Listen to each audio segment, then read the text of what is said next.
Chilling tales for dark nights.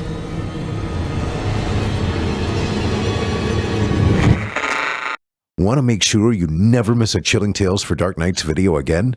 Be sure to subscribe and hit that bell to turn on notifications. Hello, folks. Before we begin tonight, I would hope that after you spend some time with me tonight, to be sure and check out the other podcasts on the Simply Scary Podcast Network.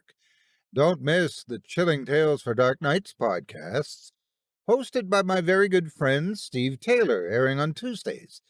And, of course, don't forget Fear from the Heartland by Paul J. McSorley, Horror Hill with Eric Peabody, and Drew Blood's Dark Tales.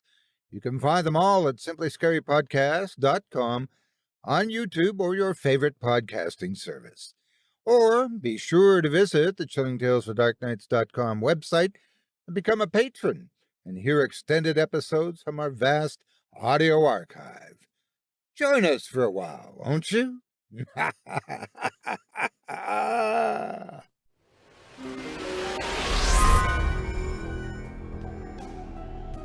Well, folks, we are coming out of winter and entering spring. And when I think of spring, a few things come to mind. April showers, making sure the bodies stay down in the ground, and flowers, especially orchids. And speaking of orchids, have you taken a trip to the Orchid Archipelago yet? If you haven't, let me know. Let me tell you, you're missing out. It's a place loaded with intrigue, beautiful scenery, and a very twisty family mystery. I make sure to visit for a little bit every morning, and the only way to get there is to play June's Journey. Take a trip back to the 1920s, where amateur sleuth June returns home to solve her sister's murder. In this golden age of mystery, you'll join June as she finds clue after clue in stunningly crafted scenes, first digging into her ancestral home on Orchid Island, before jetting off around the world in Chapter 5 to, well, I'll let you discover that on your own. And if you've exhausted your brain, rejuvenate it on your own custom island estate. Build a photo album of all the characters and suspects, or join a detective club and see who has the sharpest brains from among 30 million fans across the world. Pick up where you left off to uncover new secrets, or start your investigation today and download June's Journey, available on Android and iOS mobile devices, as well as on PC through Facebook Games.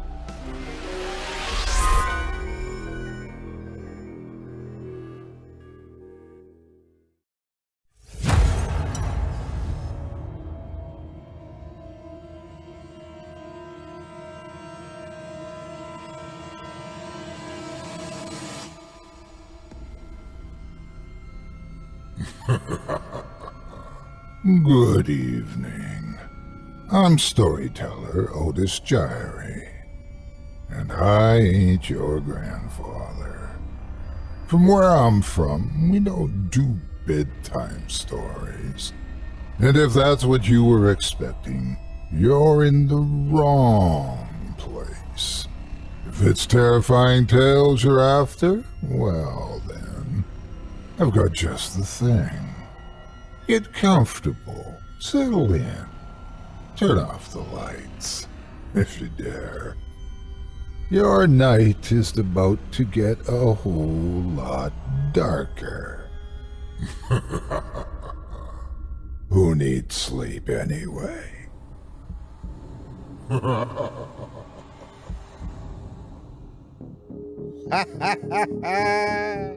Good evening. You're listening to Scary Stories Told in the Dark. Welcome, dear listeners, to Season 12, Episode 17. I'm your host, Otis Jiry, and in this episode I'll be performing 3 tales to terrify you, courtesy of author Thomas O. Tonight we'll hear stories of pernicious punishments, extremely lost limbs, and unfriendly games. You're listening to the standard edition of tonight's program, which contains the first 2 spine-tingling stories. If you'd like to show your support and enjoy an extended version of this and other episodes with twice the terror, visit simplyscarypodcast.com and click Patrons in the upper menu to sign up today. Thank you for your support. Now, it's time to take a walk together down the moonlit trail, so lock your doors, turn your lights down low, and settle in. The show is about to begin.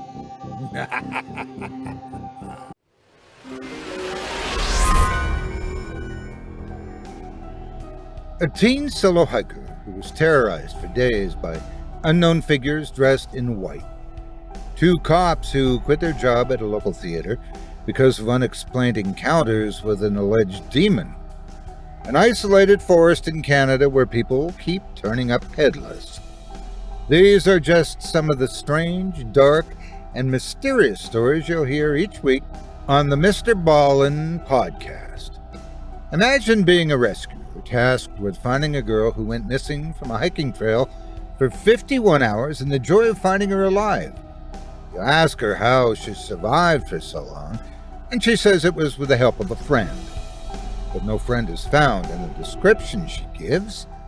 Why, it matches exactly with a 4-year-old girl that had also gone missing. But that girl vanished 23 years earlier. Such is the case of Haley Zaga, one of the many strange and haunting stories drawn from real-life accounts of the unusual. If you enjoy a good spook on just this side of reality, settle in, turn your dim lights all the way out, and prepare yourself. Hey, Prime members, listen to the Amazon Music exclusive podcast, Mr. Ballin Podcast, Strange, Dark, and Mysterious Stories in the Amazon Music app. Download the app today.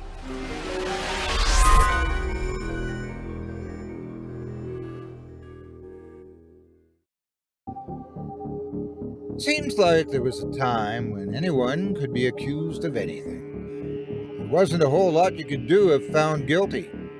Take our first story of the night, in which Carl Wilhelm has been sentenced to death in a most cruel and unusual way. And yet, he doesn't seem as if he will be finding relief anytime soon. It may just take a young boy's strange interest to finally bring peace. Without further ado, I present to you The Well, the Wheel, and Wilhelm. Carl Wilhelm's left arm was the first limb that was smashed. The executioner's club shattered it with enough force so that witnesses in the back of the crowd could hear the cracking sound clearly. He cried out in agony as he laid across the span of an old wagon wheel. His limbs were tied fast to the wheel's edge, and its spokes supported his body. The wheel itself was atop an old unused well, and Carl stared heavenward as the executioner, encouraged and energized by the whooping and cheering of the crowd, dragged the large club along the ground as he positioned himself at Carl's right side. With all his strength, the masked executioner brought the heavy instrument up above his head, and as the club reached its peak, the crowd paused in anxious anticipation. The club fell down, cracking Carl's right arm under the blow. The crowd responded with uproarious cheer. The man in the mask moved along to each of Carl's legs, breaking them both above and below the knee. Bone protruded through the torn skin as blood dripped through the ruptures and into the well below. The crowd screamed their approval and threw rotten fruit at the condemned man. The executioner removed his mask and raised his arms to encourage the crowd to cheer further. His last strike landed on Carl's chest, breaking several of his ribs. Blood erupted from his mouth and nose. With that, the executioner dropped the club and stepped away from the well. From the back of the crowd, a boy of about 10 studied Carl's gasping form. "He's still alive," the boy said to his uncle. "It's all part of the punishment, Victor," his uncle responded. "He'll lay there in pain. Death will take him when it's ready. Never seen a man who lasted past sunset. The boy continued to study the dying man through the other onlookers, many of whom were taking turns spitting and urinating on Carl. Victor recalled the list of charges that Carl Wilhelm had been accused of. "What's lycanthropy?" he asked of his uncle. "It means he can become a wolf. It's the mark of a wicked man." Victor nodded his understanding. "Can we stay and watch him die?" "I have work to do, but you can stay until sunset. Don't forget I need your help tonight at the tavern." "I'll be there," Victor assured him. As his uncle walked away, Victor could hear the broken man plead to the crowd with strained breaths.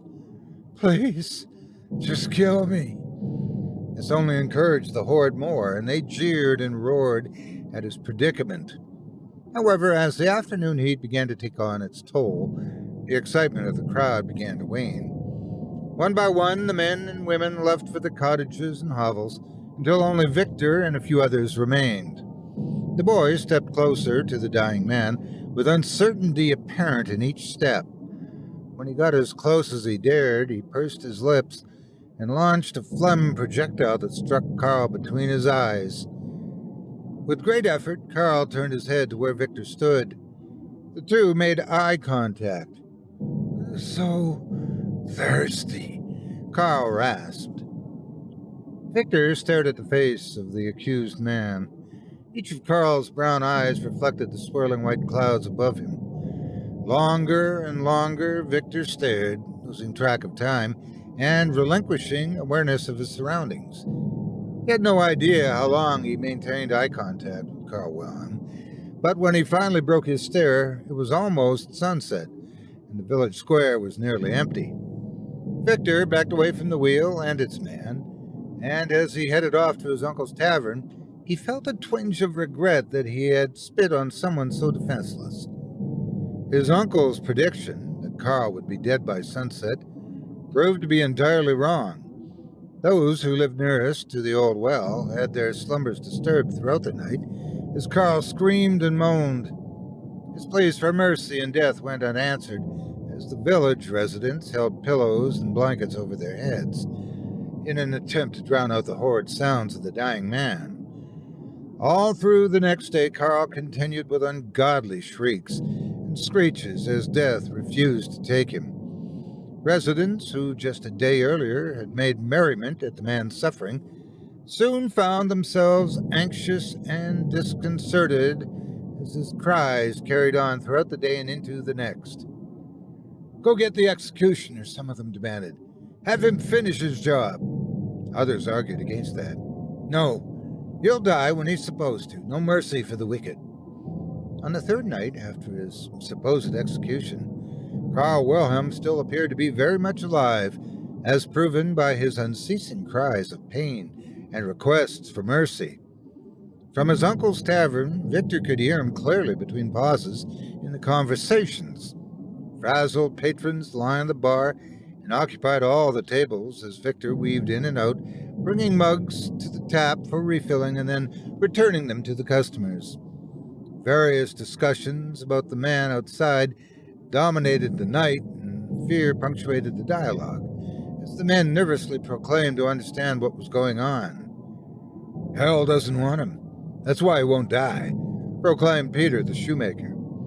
Others raised their mugs in nervous agreement. "I don't think he's guilty at all," came a response from across the room. The men all paused and looked at Conrad Becker, one of the village's oldest men. "We're being punished, forced to listen to the cries of an innocent man until we ourselves go insane." "How could he possibly be innocent?" others demanded. I looked him in the eyes, and I know the stare of innocence. The tavern became hushed as Conrad Becker spoke. "And why should we believe the allegations against him? Did anyone observe him turn into a wolf?" Well, the men all looked at each other, waiting to see who among them would stand up as a witness. The judges on the council are only interested in making a name for themselves. The truth doesn't concern them. Victor's uncle spoke up. "Then who tore apart Walter Ernst? And who ripped his daughter's head off? A giant wolf was seen walking on two legs outside of Carl's farm. His hatred of Walter was well known. That's close enough for me. Who else could it have been? Cheers of agreement supported him. Conrad protested. That's not real evidence. Lots of people didn't like Walter Ernst. Some of them are in this bar right now. Then who is the lycanthrope if it's not Carl Wilhelm? The men asked as they began to break into smaller discussions amongst themselves. They argued late into the night. Most seemed to agree that Carl Wilhelm was indeed guilty, but a few maintained his innocence. As the crowd dwindled, Victor said goodnight to his uncle and headed home. The trip was interrupted by the moaning of Carl Wilhelm. Victor's paces stopped, and after a moment's hesitation, he turned and walked toward the well, the wheel, and Wilhelm. As he approached, Wilhelm's ears twitched, and he seemed to sense Victor's presence. "Water," came his strained request. Victor hesitated. "So thirsty," he said in a raspy voice that was barely above a whisper. Victor viewed the pathetic form in front of them, and a stitch of sympathy took hold. He looked at the dewy ground and saw a small, dirty puddle where the night's condensation had collected. Glancing behind him to make sure no one was looking, Victor made a cup with his hands and bent down to gather as much of the water as he could. He carefully stood up and moved his hands over Carl's mouth. As he loosened his fingers, the water flowed down and dribbled into Carl's delirious maw. He repeated the act of mercy 2 more times, until the puddle gave up no more water. "Thank you." Victor noticed that Carl's voice was noticeably less raspy. "You're welcome." Carl stared up into the starry night and enjoyed the sensation of a wet throat. Eventually, he spoke again to Victor. "My father taught me to never let a debt go unpaid, but I have nothing I can give you except for advice." He paused for a moment to think. "Always remember that the world exists in shades of gray." Victor contemplated what was told of him, but failed to understand what the man was getting at. Without saying anything more, he backed away slowly and left for home. Soon, any relief that had been visited upon Carl was gone, and his screams and wails started up. In their homes, the residents spent another night trying their best not to hear it. Carl held strong throughout the next day. His pleas were ignored, but not unheard, and nearly everyone within earshot was noticeably on edge. His gangrenous legs, chapped skin, and sallow features made him appear as something other than human to those few who wandered over to look. That night, many of the residents again gathered within the tavern, thankful that the activity of the crowded room was able to drown out the noise from the man on the wheel. Ironically, they spent most of their evening talking about the very man they were trying to get away from. The arguments from the previous night were far from settled, and Victor listened as the inebriated men took up their positions once again. Only a wolfman could survive out there this long, some claimed. Conrad Becker, the primary defender of Carl's innocence, shot back, "If he was a wolf, he would have changed into one by now. Clearly he's just a man, and only a man." Victor tuned them out. The beers he brought to the men kept them slaked and heated at the same time. Soon the air in the room grew thick, so Victor was glad when his uncle allowed him to take a break. He stepped outside into the fresh air and took some deep breaths. The first thing he noticed is that the night was quiet. Curiously, he walked over to the village square to check on the condition of Carl Wilhelm. The man was still breathing. "Victor! Victor, is that you?" the condemned man asked as he approached. Victor hadn't realized that Carl even knew his name. "Yes, it's me." "Thirsty." Victor reached into his shirt pocket and pulled out a flask that he had filled earlier with water. He opened it and held it over Carl's mouth, allowing the liquid to slowly dribble its way down. "Oh, that tastes good," Carl said. The two of them waited in silence as the man slowly regained some sense of humanity. "And now I must repay you." He stared at the heavens thoughtfully.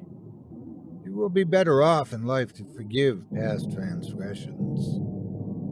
Victor considered the advice and took his leave before anyone saw him talking to the living dead man. Carl's screams began again shortly thereafter. Day broke and the residents tried their best to carry on with their normal activities, but they found themselves becoming more and more irritable as Carl's moans pierced their ears and penetrated their minds. A small group of men, led by Conrad Becker, gathered in the village square. A few of them believed in Carl's innocence, while the others had simply had enough of this loud suffering and were anxious to see it end. That man should be put out of his misery, Conrad declared with an axe in his hand. The men nodded and hummed their agreement. With raucous cheers, they headed to the wheel. Victor, who was preparing his uncle's tavern for the night, heard the unfolding scene and went outside just in time to see Conrad lift the axe above his head, poised to strike down on Carl's skull. Even from across the way, Victor could see Carl's muscles relax, relieved that a finishing stroke was only moments away. Before Conrad could bring the axe down, the thunder of fast approaching footsteps was heard. "Don't you dare end that man's life!" came a scream from behind Victor. It was Hans Stein, a prominent village leader who had sat on the council that found Carl guilty of lycanthropy. He was accompanied by several other men. "Can't you see what's in front of you?" Conrad protested as the second group of men made their way toward the well. He hesitantly lowered his axe. "Look, this is no longer a man but a miserable wretch. Have you no mercy?" Hans arrived at the well. "I agree that this is no man, but a wretch he is not. He's a wolf. God or the devil will take him when they're ready." Conrad gave a once-over to the tortured man in front of him. Flies buzzed above the rotten flesh on Carl's legs. Deep cracks spread out over his skin like spiderwebs, revealing dried musculature underneath. His eyes appeared to have sunken deep into his skull, and his limbs were contorted at odd angles. With resolve, Conrad lifted his axe back up with a shout. Death is his only choice now, and the quicker the better. Before he could land a strike, two burly men came up from behind Hans and grabbed onto Conrad, slamming him to the ground. The head of the axe fell onto Conrad's leg, causing a long gash to form along his shin. For a tense moment, it appeared as if the two groups of men were going to come to blows, but the determination of Conrad's group wavered as they all took turns waiting for someone else to act first. In the end, they only stared at each other, ashamed. Hans took advantage of the lack of leadership within the rival group and spoke loudly. "There will be no intervening. All of you leave before you're arrested." He directed the two burly men to drag a semi-conscious Conrad away from the well. "Please," came the scraping voice of the man on the wheel. Hans ignored the pleas and waited while the group dispersed. When he was sure the mob had disbanded, he too left, and Carl was alone in his agony. His pain moaning began yet again as the sun beat down on him. Victor had watched the scene unfold with conflicted feelings, but soon he retreated back into his uncle's tavern where they were preparing for the nightly crowd. "Uncle, do you really think that man is guilty of being a wolf?" "I believe in the council," his uncle replied. "They say he's guilty, therefore he's guilty. And good for business," he added with a chuckle. He looked closer at Victor. "You don't think he's innocent, do you? You must take those concerns and bury them if you do." "Yes, uncle," came the reserved reply. Carl Wilhelm was indeed good for business, and that night the tavern was as full as it ever had been. It was only in the late hours that Victor had a chance to slip away. He stepped out of the tavern and into the cool air. Across the square he could see Carl lying across the well. A low hum was emanating from his lungs, but it ceased as Victor approached. "Victor, is that you?" Carl asked with a wheezy whisper. His eyes, which were pointed directly up to the sky, were completely dried out and lifeless. Without saying a word, Victor removed a flask and attempted to pour some water into Carl's mouth. Carl shook him off. "Save it. I'm beyond thirsty now. Victor lowered his arms dejectedly, and both the man and boy remained silent in the cool night air. Victor could hear the crickets chirping for the first time in days. It was almost entrancing. Victor, do you know where my house is? Carl asked the surprised boy. Victor took pause at the odd question, but affirmed with a murmur that he knew where the house was. The visit from the boy seemed to energize Carl, and he spoke clearly. Good. I have one more favor to ask of you. In the corner of the bedroom, there's a loose floorboard. If you lift it up inside, you will find a common belt, just like the one you're wearing, to keep your pants up. Victor glanced down at his leather belt. Please, will you retrieve it for me? Carl asked with a cough. Victor scratched his head. What do you want with a belt? How can it help you? It was made for me by my wife nearly 20 years ago, right before she died. It's one of the only things I still have that reminds me of her. I believe she'll find me and guide me into the afterlife if I wear it. The boy looked at the pathetic man in front of them, who wanted nothing more than to die, then glanced back at the tavern, where the libations were still flowing freely, and he knew he was needed. I can't leave right now. The sounds of vigorous arguing filtered through the walls of the tavern and littered the night air. Carl allowed the sounds to envelop him before speaking. I promise. Those men inside won't be angry with you. Then Carl sweetened the deal. There are some gold coins hidden alongside the belt. They can be yours. Victor considered his options. He knew his uncle would be upset if he was gone too long, but the promise of the coins intrigued him. I can get it for you later tonight, he offered. I've waited here long enough, Victor. My house is only minutes away if you run fast. The moon shone down upon the two of them as Victor finally agreed to the request. He wasted no time as he bolted off. His feet carried him quickly to the outskirts of the village and then beyond. Down the trail he ran as the trees and thickets grew denser around him. Soon he found Carl's farmhouse, which had been abandoned since his jailing. He pushed on the front door, which creaked as it slowly opened. The house was completely dark inside, which forced Victor to inch his way to a window and push aside the ratty curtains.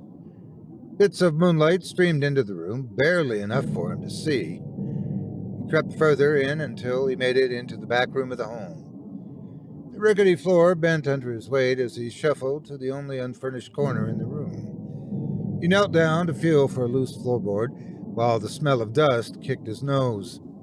He methodically felt each board until a loose one moved in his fingers. He eagerly moved it out of his way and jammed his hand down into the murky hole. His fingers felt the belt immediately. He pulled it out and put his hand back inside, looking for the gold coins which he'd been promised, but he felt nothing more within the hole. Disappointed, he reached further in, feeling along the dirty crevices. There was only emptiness. Victor knelt in the darkness, mulling over his situation. Had Carl lied to him about the gold, he wondered, or had someone already come along and taken it? Either way, he knew his uncle was going to be furious, and he had nothing to show for his absence. He grabbed the belt and inched his way out of the gloomy dwelling and pushed through the woods on his way back to town. He arrived back at the village square, out of breath and exhausted. On his run back, he made the decision to bypass Carl and return directly to the tavern. But as he approached, the renewed moaning from atop the well gave him pause. He still had sympathy for the tortured man. The moaning stopped as Victor approached. Do you have the belt? Carl asked. There was no gold, the boy sputtered. I'm sorry, I lied to you about the gold, Carl replied between obvious bouts of suffering. I had no choice. Disillusionment crept along Victor's face. Please forgive me, Victor. I ask one last thing of you. Put the belt around my waist. Victor, who only wanted to go back to the tavern, decided to give the man his one last request and then be done with him for good. He climbed on top of the well and reached his hand under the man's back, threading the belt under and then over him. Closed the buckle and then jumped down from the well and started walking back toward the tavern. "Victor," came the suddenly much stronger voice of Carl Wilhelm, "have you thought much about the advice I gave you?" The boy stopped in surprise at how much stronger the man sounded. He ran through his previous conversations with Carl, shades of gray forgiving past transgressions. He wasn't sure what it all meant. "You see, Victor, I was a good man, but I still wanted to see Walter Ernst dead. He attacked my wife many years ago and never paid for his crimes. He was too close to the village council." Victor returned to the well and noticed that Carl's eyes were no longer sunken into his skull. In fact, his entire face looked much healthier. "So I called to the devil, and it took years, but he answered. I wanted Walter Ernst to pay for his deeds in the most horrible way." Carl's deflated muscles began regaining their form. "It was he who gave me the belt, not my wife. Again, I'm sorry I had to lie to you." Victor took a step back as he saw the broken bones in Carl's legs straighten out and heal. Carl continued, "And when the deed was done, I was ashamed of myself because I killed his daughter, too. When they came to arrest me, I allowed it. I could have gotten away." The wheel began cracking under the strain as Carl's growing limbs pushed against its rim. Carl's voice grew deeper, "And I waited here for days, hoping for a death that refused to come. It finally became apparent to me that God won't have me, and the devil thinks I still have more work to do." In the moonlight, it appeared to Victor that Carl's very face seemed to be contorting into something different. "So I'll do his work." Coarse gray hair began growing upon his body as Victor sat frozen in fear. Carl's voice had attained a deep, animalistic growl. "You've done me one last favor, and as before, I can only repay you with advice." He turned his head and stared at the boy. His eyes were yellow. "Run." Victor fell backward onto his bottom and crawled away. When he heard the wooden wheel begin to break apart, he finally stood up and heeded the advice, running away beyond the boundary of the village. The wagon wheel splintered to pieces as the man attached to it doubled in size. His body contorted to a wolfen shape as he stepped down from the well and howled. Walking on 2 feet, the beast approached the tavern. While inside, a sudden confused silence fell over the men. For the most part, they were the same ones who had laughed at Carl, the same ones who had spit and pissed on him, the same ones who had allowed his suffering to go on unabated. Carl owed them for 5 days of torture and agony, and as he entered the tavern through its only door, the single thought on his primitive mind was that he should never let a debt go unpaid.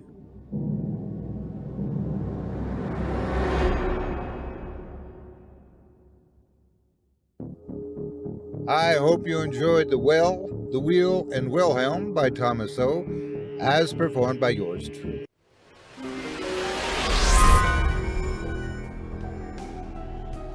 How many skeletons would you say are in your family closet?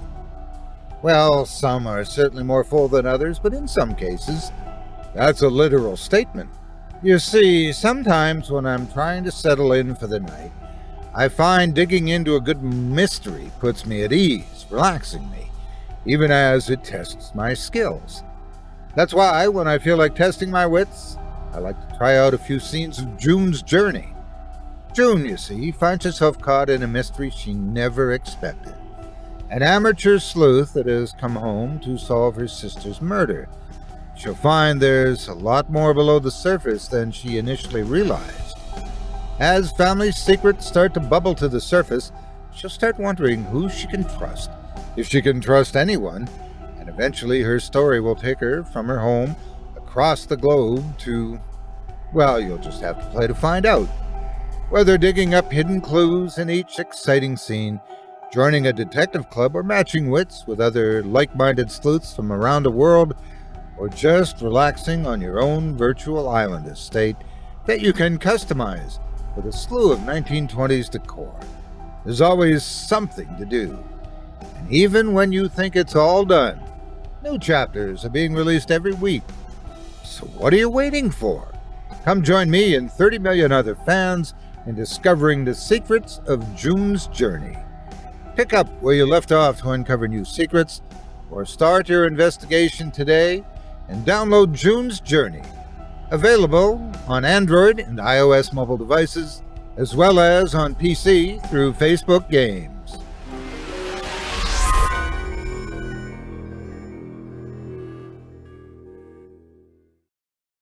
If you enjoyed the tale and would love to read more from tonight's very talented feature author, you can help support him by visiting simplyscarypodcast.com/Thomas-O. That's simplyscarypodcast.com/THOMAS-O. You can find short story collections of his on Amazon, but you can also enjoy his work in the Chilling Tales Anthology Volume 1, available in print, ebook, and soon in audiobook. If you do decide to stop by the profile, please leave him a kind word and let him know you heard about him here on this show and that Otis sent you. It would mean a lot to me. Thanks again for your support of this program and of tonight's featured author. I'm so glad Carl finally got his peace of mind, though I think some of those in the tavern will want those pieces back. Well, perhaps there's someone who could lend him a hand, if he hadn't already lost it. Seems, though, that losing a limb means gaining a friend, or at least a new acquaintance from somewhere beyond the veil. Without further ado, I present to you The Phantom Arm of Sebastian Culpepper.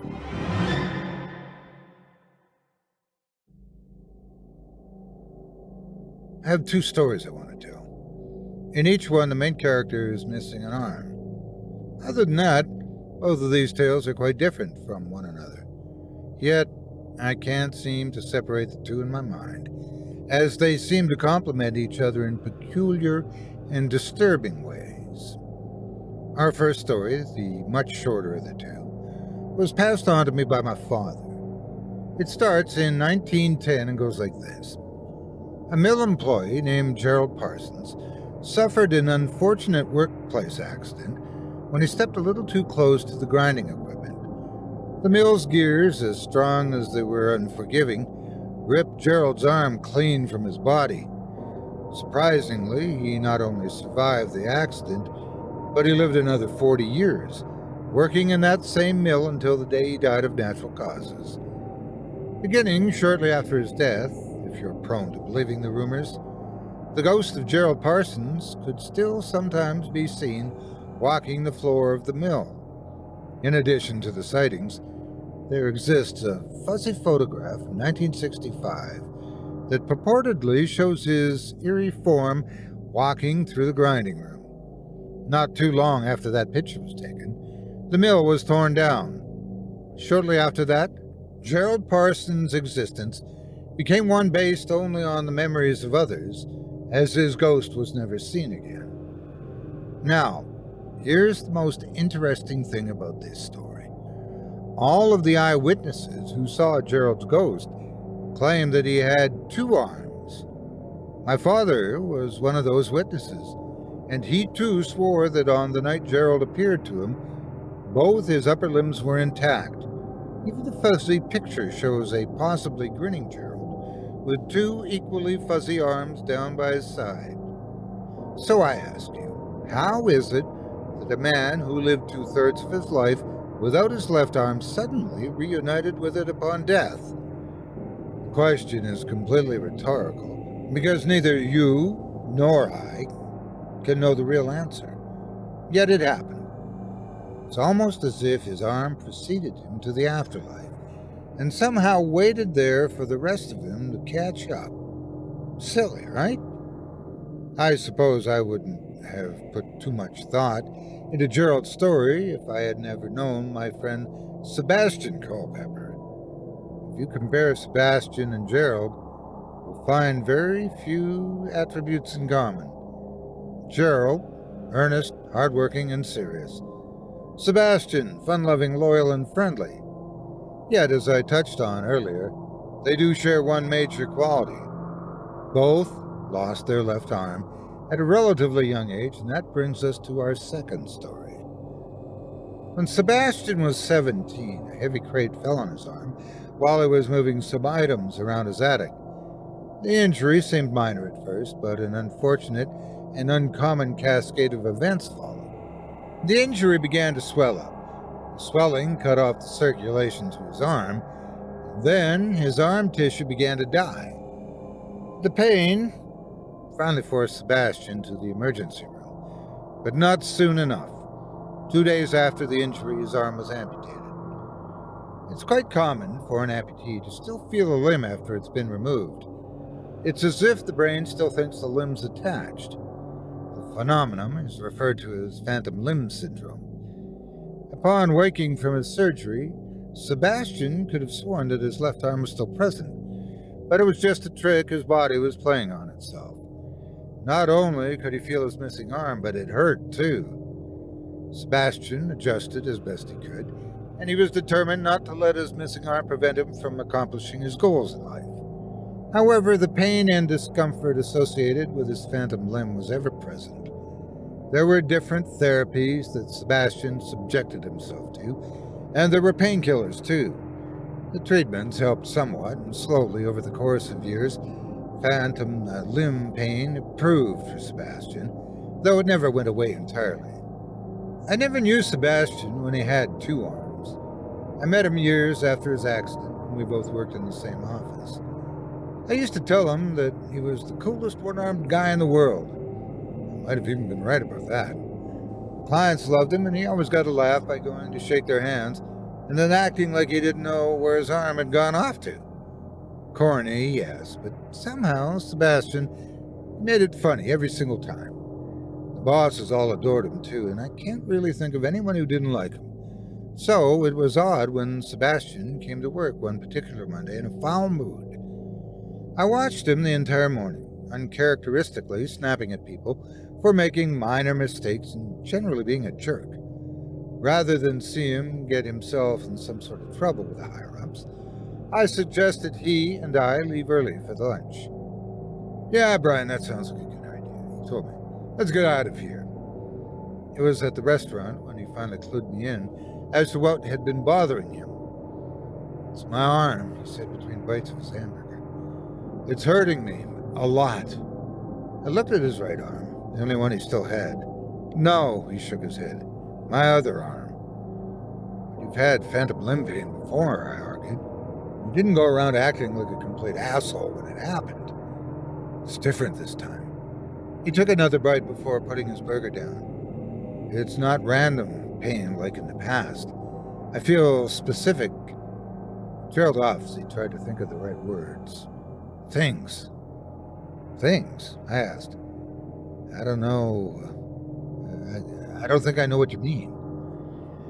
"When I was younger, the pain was always generalized. It started here." Sebastian pointed to where his left forearm should have been. "Then it moved up toward my shoulder. But now it feels like there's something sharp stabbing me. I tell you, it's very specific. It's not like anything I've felt before." He sighed and looked right at me. "And it hurts." Even though I clearly heard him, I still sought some clarification. "You're talking about your missing arm. It feels like it's being stabbed." "Yeah, stabbing, cutting. It's like someone trying to torture me." "Do you feel it right now?" He shook his head no. "Usually it starts around 6 p.m. and goes for about a half hour or so. It's been like this for the past few days." I wasn't sure what to tell him, but I wanted to be supportive of my friend. "Hey, the Lakers are on tonight," I told him. "I'll head over to your place around 6 and we can watch together." He had a distracted look on his face as if he hadn't heard me. "Hey," I prodded, "I'll bring the beer." Sebastian's stern face broke and he gave a small smile. "Sure, man. Sounds good." I got out of work late. Sebastian had gone home early at my suggestion, so I finished up some of his loose ends. By the time I got to my house and changed clothes, it was already nearing 6 o'clock. Traffic took up more time, and the line at the convenience store was anything but convenient. As I arrived at his apartment complex with beer in hand, I cursed myself for not getting there sooner.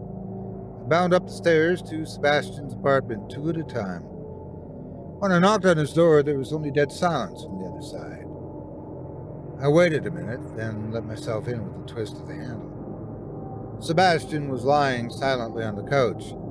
His eyes were scrunched shut, and the trails of wetness on his cheek gave evidence of the tears that had run down his face moments earlier. "Sebastian, you okay?" He nodded silently, not to say he was okay, but to acknowledge my presence. I put the case of beer on the coffee table and stood by awkwardly. He finally spoke to me. "I'm scared. It feels like the skin is being pulled off my arm." A scream erupted from his mouth as he rolled off the couch onto the floor. I stepped forward to help him up, but he waved me away. "I'll go grab you a Percocet," I said as I changed direction toward the bathroom, where I knew he kept his pain medication. No, I already took a couple. They're not helping." With nothing left to do, I stood and waited helplessly as my friend struggled with his pain. For maybe 15 minutes more, he grimaced in agony, occasionally screaming out. Eventually, I could see a look of relief spread across his face as the pain ebbed. "It stopped," he said. "Maybe the Percocets worked," I ventured. "No," he responded. "I think whatever it is, it's done for the night." Sebastian got back on the couch and motioned for me to sit down with him. "Man, it's the craziest thing," he continued. "When I'm in all that pain, it feels like someone's there with a hand grabbing onto my phantom arm." He paused for a moment after seeing my face, which must have had a strange look on it. "Hey, thanks for coming out tonight. It's nice to have someone here." "Yeah, no problem, Bast. Have you seen a doctor about this pain?" "Not since this started, but I don't know what else they can do for me that they haven't already tried." He reached for a beer and opened it before picking it up. Then he took a good long drink. He wiped his mouth before continuing. "I looked it up online to see if anyone else has experienced pain exactly like this, but I couldn't find anything." I stayed with Sebastian for a couple more hours. We just talked like good friends do. It took his mind off of what he was going through. On my way out for the night, I told him that I'd be back the next evening and that I'd try to get there earlier. That night, as I tried to sleep, I found it impossible not to envision the pained look I'd seen on Sebastian's face earlier that evening. The situation simply wasn't normal, and it worried me. What was causing my friend such pain? How was it possible for such a long-gone limb to have an effect on his current well-being? Finally, after lying awake and pondering the situation for hours, I willed myself to stop thinking about it. As I faded off, the story of Gerald Parsons swirled in my mind for just a moment, then sleep. Work was busy the next day, and I barely had time to acknowledge Sebastian's presence at the office. So I was glad when, later that evening, I was able to keep my word and arrive at his apartment 20 minutes before 6. Sebastian had already taken 2 Percocets in anticipation of what was to come, even though he seemed to believe they didn't help. I brought Chinese food, which I put on his dining room table. As I pulled out the paper plates, I asked a question that had popped into my head as I drifted off the night before. "So, what do you think your arm is?" A look of confusion spread across Sebastian's face. "The arm they cut off? I don't know. What do they do with medical waste?" "That's not exactly what I'm talking about." I felt foolish for what I was about to say, but I think Sebastian already knew where my line of questioning was headed. "I'm not talking about your physical arm. No, I mean, where do you think its spirit went?" Sebastian managed to force out a meager laugh. I don't think arms had spirits of their own." He didn't sound convincing, as if maybe he'd already had this same conversation with himself. Knowing his fragile state, I tried to be gentle with my words. Well, maybe that was a bad way to phrase it. But what if it's still part of your overall spirit, and it's out there waiting for you somewhere? Sebastian laughed even harder at that. Don't laugh, I said. I'm serious. My dad used to tell me a story about a man who lost an arm just like you did. After he died, people saw his ghost, and it had 2 arms. Sebastian sat down at the table. So, you're saying that my ghost arm is out there, floating around in some nether region just waiting for me to reunite with it? Well, it sounds stupid when you say it out loud like that. I was suddenly embarrassed at my idea. Not stupid. I appreciate the fact that you're putting some thought into this. But if what you're saying is true, then that would mean my arm is waiting for me in some place that probably isn't so nice. He faded off as the implication of what he was saying sunk in. I shook my head and tried to change the subject. No, it was just a stupid thought I had. Sorry I brought it up. Your arm's not waiting for you. That would be ridiculous. Sebastian was silent. I could see that the idea was gaining traction in his thoughts. Finally, he looked at his watch. It's almost 6. The pain came to him the same as it had the night before. Once again, I waited helplessly while my friend writhed in agony. Sebastian, in a tortured voice, was able to describe the pain as it happened. Stabbing sensations, bones in his fingers getting snapped, a sharp instrument slicing along the length of his arm, and something grabbing onto him. After some minutes of extreme pain, it seemed he was given a temporary reprieve. I don't feel any stabbing or breaking, he said, but I still feel warmth, like my arm's in some sort of really hot room. A new thought popped in my head. Why don't you try to move your arm? I asked. Maybe this thing works 2 ways.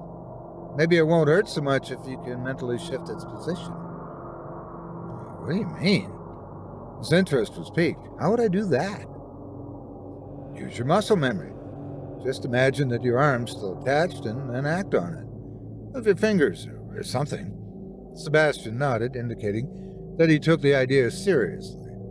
Personally, I thought it was a crazy idea, but it matched the crazy situation. I gave no credence to the fact that it might actually work. Sebastian closed his eyes and concentrated. Okay, I'll wait until I feel something, then I'll try. We sat in silence as the clock seemed to tick endlessly. Sebastian was focused and at the ready.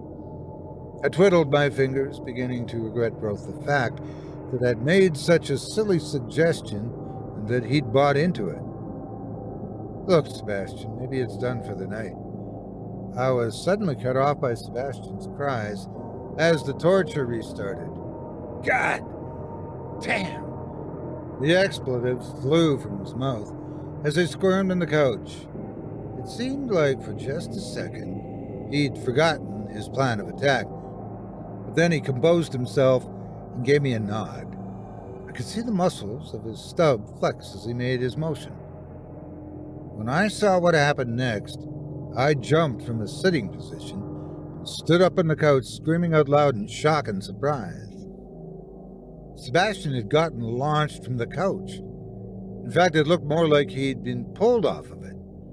He landed on the floor face first, then his whole body moved along the ground toward the other side of the living room. His stub was leading the way. I saw the look of terror in his face as he was dragged to the other side of the apartment by something unseen.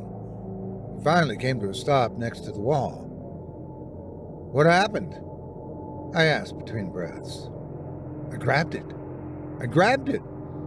Sebastian was breathing too heavily to say anything more. I got up off the couch and helped him up. He walked back and sat down, and when he spoke, there was a trembling in his voice. I actually felt my hand as it latched onto some sort of creature. Its skin was hot and rough, and it pulled back when I grabbed it.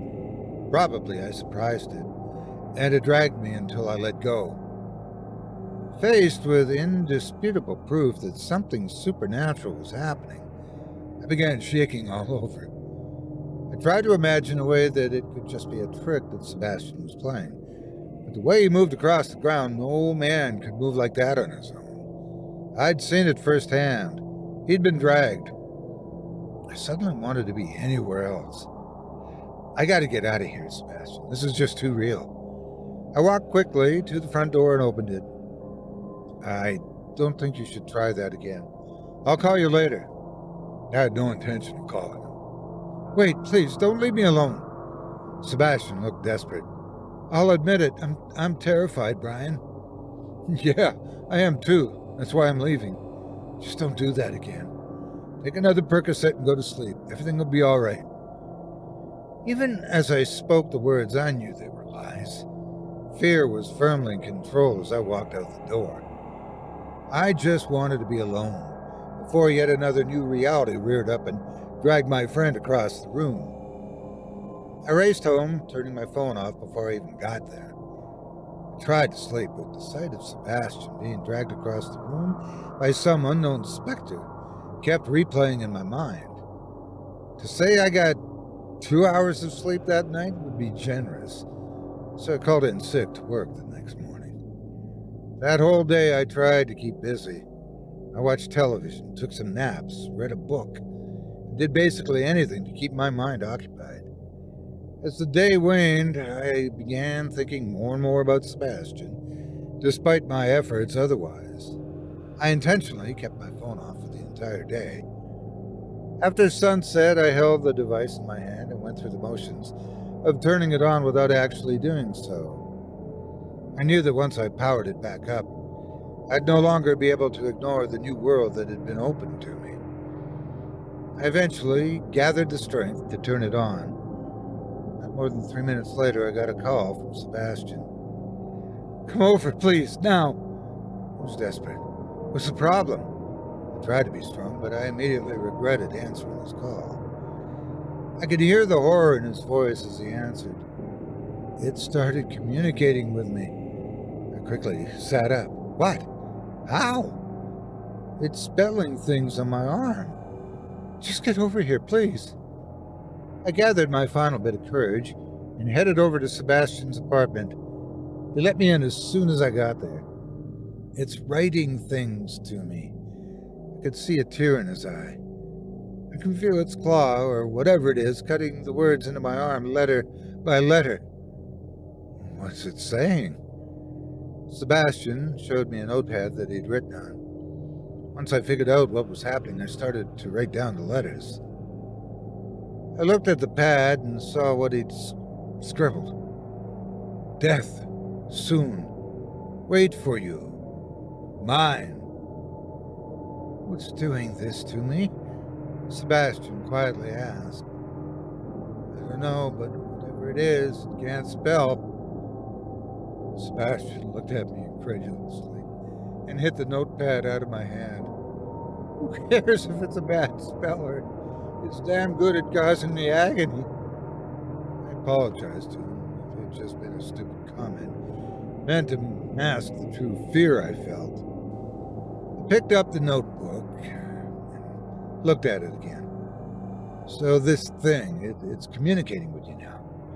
Yes, it was solemn. Why today? Why would this thing start sending you messages only now? I wondered that too, he replied. I think the link between me and my phantom arm is growing stronger. This thing couldn't do it before because the connection wasn't sensitive enough for me to feel the words. He looked down at his shoes, but now it is. When I grabbed it, it learned that the link was getting stronger. Stronger. Why would it be doing that? I motioned down to the notepad in my hands. You saw it. Death, soon. The closer I get to death, the stronger the link to my arms become. I shook my head. You don't know that. You can't be sure. It makes sense, doesn't it? I nodded grimly. I couldn't think of a better explanation. Is it still talking to you? Sebastian shook his head. Not anymore. I think it's done for the night. Sebastian was right, and the thing, whatever it was that was communicating with him, It hurt him again that night. I went to work the next day, but my recent inability to focus on anything remained with me. I'm sure I must have lost an account due to my distracted mind, but it didn't even matter to me. Sebastian called out sick, which he certainly couldn't be blamed for. I held off calling him during the day for the simple reason I had no idea what to say to him. When work was done, I made the uncharacteristically bold decision to go straight to his apartment. If I went home, I knew I was unlikely to go over to Sebastian's ever again. I was scared, yes, but I knew that if I were in his position, Sebastian would never let me go through something like that alone. I picked up a pizza on the way over. When I got there, I saw a smidgen of relief grace Sebastian's face when he answered the door. He motioned me in with a sweeping arm gesture, then stepped into his living room and fell backward onto the couch. I set the pizza down on the table and offered Sebastian a slice as I picked up one for myself. He shook his head no. The room was quiet, except for the ticking of the clock and my chewing, which I was quickly becoming aware of. With the silence getting uncomfortable, I thought of something to ask. Sebastian, why do you think this is happening to you? He looked away from me. Lots of people who lose their arm have phantom limb pain. Yeah, but they don't get dragged across the room. I was shocked that he could somehow respond as if he was going through was common phantom limb pain. Sebastian didn't respond, and instead he nodded toward the clock on the wall. 6 o'clock. He picked up the same notepad from the night before and placed it on the end table next to him and then grabbed his pen. With his eyes closed and in deep concentration, he was ready to write any messages that came through. The next couple of minutes passed by uneventfully, but soon I could see Sebastian visibly begin to struggle with increasing pain. Beads of sweat formed on the side of his head, and his breathing quickened. "It's starting?" I cautiously asked. Sebastian nodded. "Yeah, and my head hurts, too." "A headache? That's new, isn't it?" Sebastian nodded yes again and screamed out, "It's cutting into my arm." Even with the pain, Sebastian focused inward and began recording the letters that were being cut into his long-lost limb.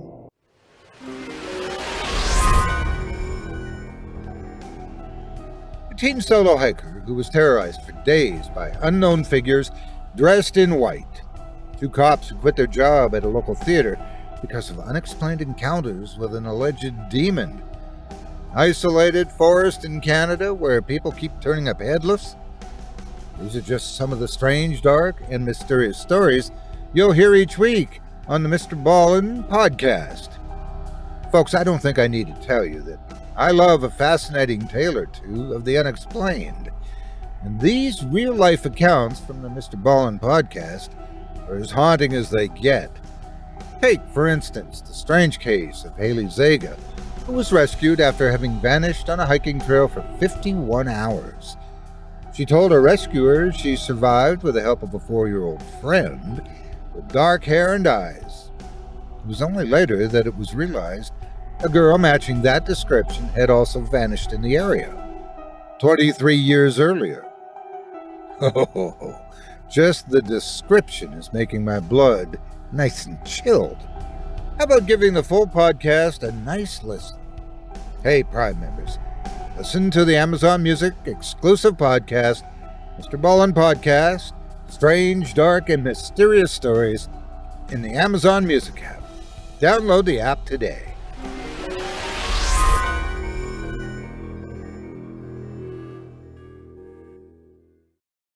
Hello, Bren. I stared at the paper, and I screamed as Sebastian marked the final N across the paper. Sebastian's pseudo-trance was broken by my outburst. "It's talking to me!" I yelled as I pointed at the writing. "Hello, Brian!" I jumped away from the couch. "How does it know my name? How does it know I'm here?" "I don't know, man. I'm sorry. I shouldn't have dragged you into this. Sebastian held his hand to his eyes as an apparent wave of pain pulsed through his head. That's it, I'm leaving. I grabbed my jacket and headed for the door. Wait, Sebastian pleaded. You asked why this was happening. It's about Carla Shavers. It's the only possible reason. I think I'm being punished. Who's that? I demanded with my hand on the doorknob. Just look it up later. I'm sorry it ever happened. He looked ashamed as his words left his mouth. I pulled the door open and took one last look at Sebastian. Please don't leave me alone, he cried. His left eyelid pulsed as he spoke. Tears streamed from his other eye. I'll call you tomorrow. It was the last lie I'd ever tell Sebastian. I closed the apartment door behind me and walked quickly away. As I moved down the hallway, I heard Sebastian scream out. I walked faster. He wasn't at work the next day, nor did he call our supervisor to say he wouldn't be in. I turned my cell phone off just in case he tried to call me. I felt guilty about it, but I wasn't too far from having a breakdown of my own. I mindlessly went through the motions of my job. I didn't go see Sebastian that night. The day after, his corpse was found by another one of our co-workers who went to his apartment to check on him. The news was devastating for me. He'd been a great friend, one who'd never let me down. The sense of loss was compounded by the knowledge that I'd abandoned him in his time of need. Even worse than that, I knew that the entity that once had only his arm probably now had him in his entirety. I vomited the first time that thought entered my mind. Sebastian's body didn't have a mark on it. It took time, but eventually the medical examiner determined that his death was due to natural causes, a ruptured brain aneurysm specifically. It was a condition Sebastian never knew he had. The time of death was estimated between 6:30 and 7 p.m. on the last day I saw him. So it happened shortly after I left.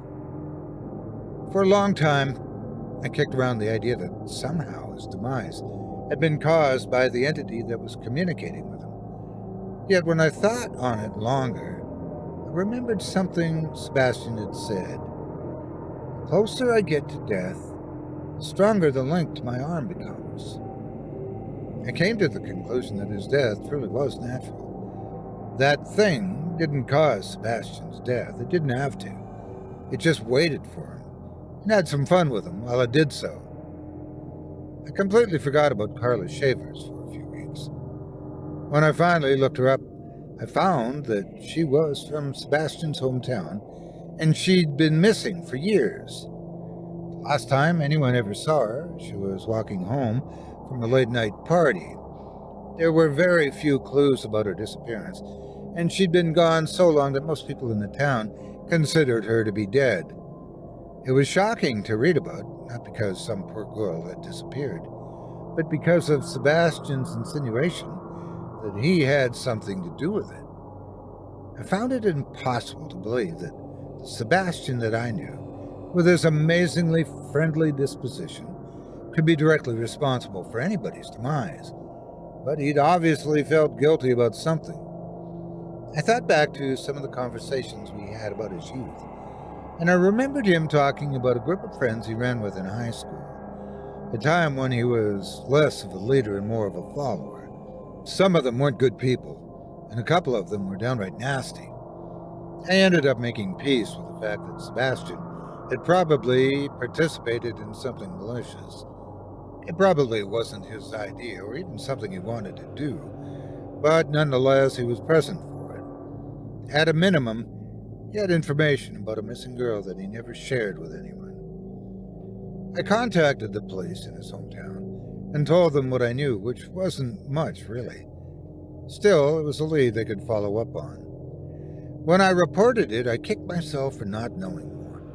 If I hadn't been so desperate to run out of Sebastian's apartment on that final night, maybe I could have gotten more information from him. I saw Sebastian in my dreams every night for months.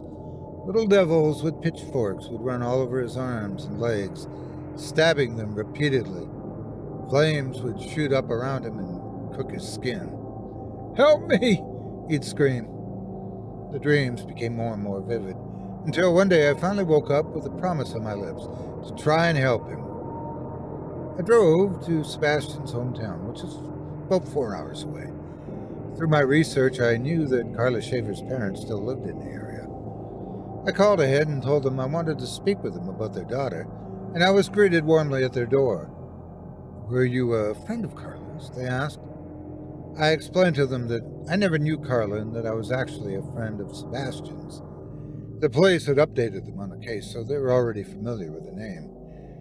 Then I told them that Sebastian, with his final words, had passed along his apologies for whatever part he'd played in Carla's disappearance. It was clear they weren't ready to hear it. "Thank you for coming out," Mr. Shavers said rather tersely. He was obviously struggling to be polite with me. If Sebastian was ever going to be forgiven, it wasn't going to happen on that day. I couldn't think of any other way I could possibly help Sebastian, and soon my thoughts turned inward. That thing, the entity, it said hello to me. Believe me, it is a very unsettling feeling to know that something so evil has made an effort to personally acknowledge your existence. I wonder if it'll be there waiting for me when I die. But maybe it was just having an easy laugh at my expense. Like so many other things associated with Sebastian's demise, I just don't know for sure. I've taken the time to carefully think back through all my sins. I know I never did anything as bad as Sebastian. Yet, when a friend needed me most, I just left him to die. I might have been able to save him. I, for sure, could have been there to comfort him when he passed, but I wasn't. He died alone and in fear. Some may argue that he deserved it, for all I knew at the time. He was the same innocent Sebastian that he'd always been, and there was plenty of good in him. I hope that my cowardly actions aren't enough to condemn me, and I hope that somewhere, somehow, Sebastian forgives me.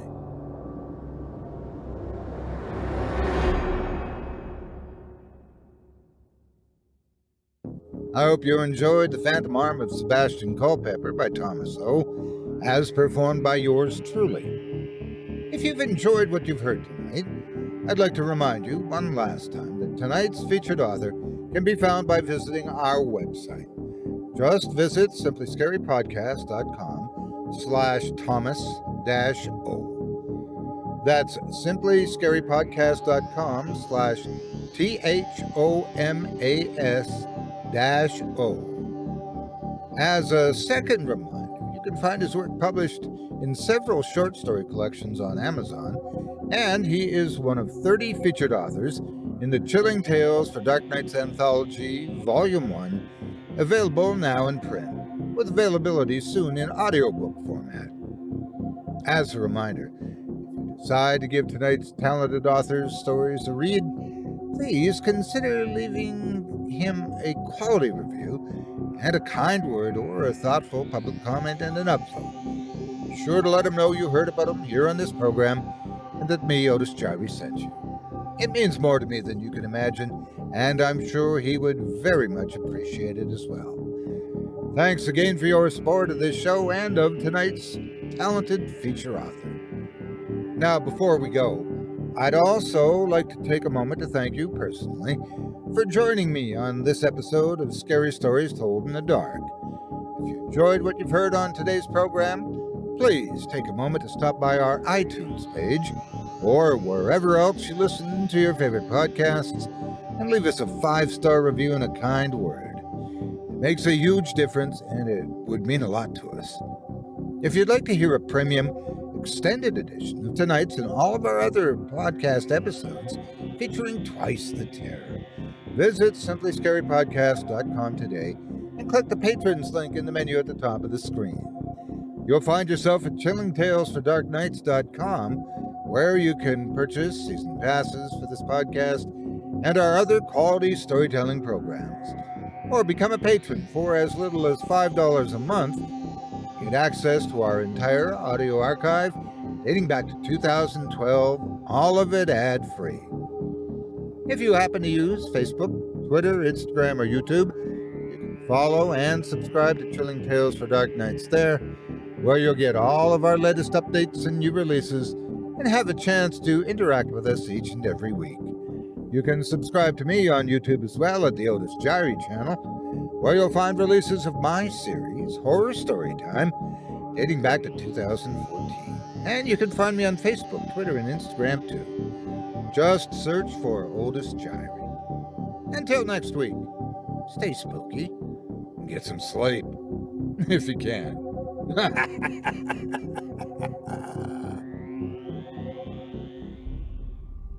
Thanks for listening.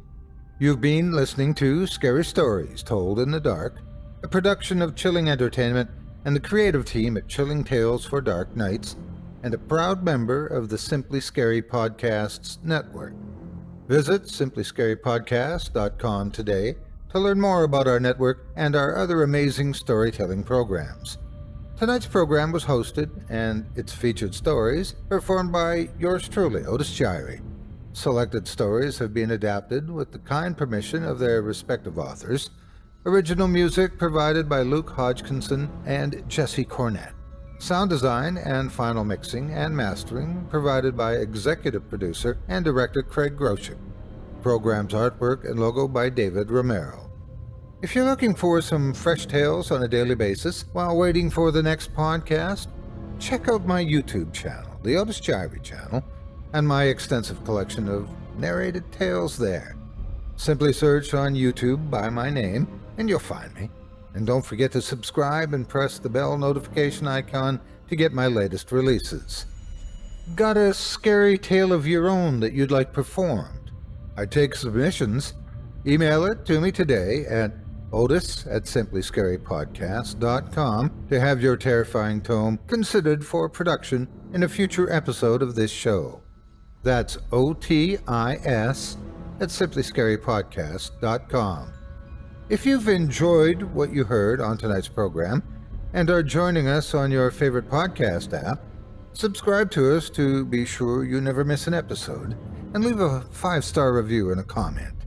Your feedback means a lot to me.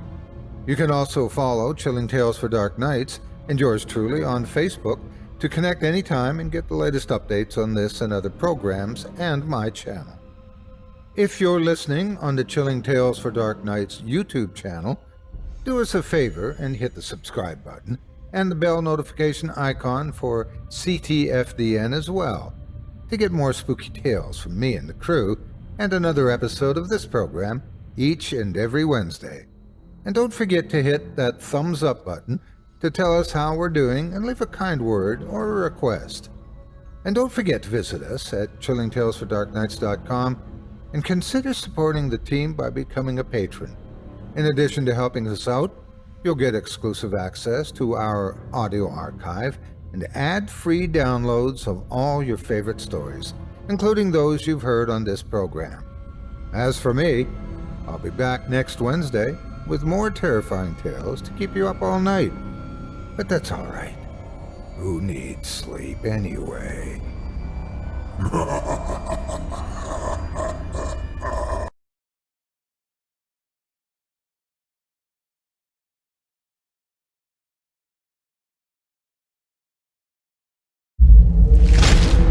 Chilling Tales for Dark Nights.